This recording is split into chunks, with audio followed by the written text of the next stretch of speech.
সব ধূলিসাৎ হয়ে যাবে। আপনার কোনো টাইম দেওয়া হবে না। লিকুল্লি উম্মাতিন আজাল, একটা মেমোরি আপনাকে দেওয়া হয়েছে। মেমোরির মধ্যে টাইম কি নির্ধারণ করা হলো, আইনামা তাকুনু ইউদরিকুমুল মাউত। আপনি মরে যাওয়ার জন্য যেখানেই পড়ান না কেন, আপনি বাড়ি ভিটা বন্দুক রাখলেন, বাড়ি পর্যন্ত বিক্রি করে দিলেন, ওয়াজাআত সাকরাতুল মাউত বিল হাক্কি যালিকা মা কুনতা মিনহু তাঈদ।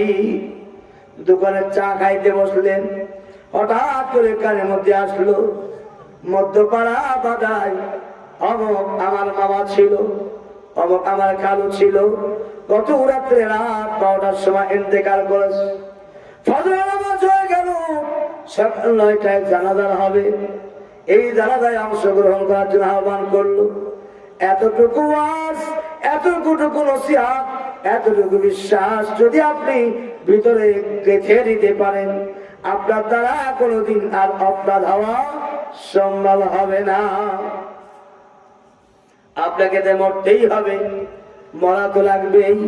আপনি কি করে এই দুনিয়ায় ভালো ভালো কাজ বাদ দিয়া খারাপ কাজ করেন?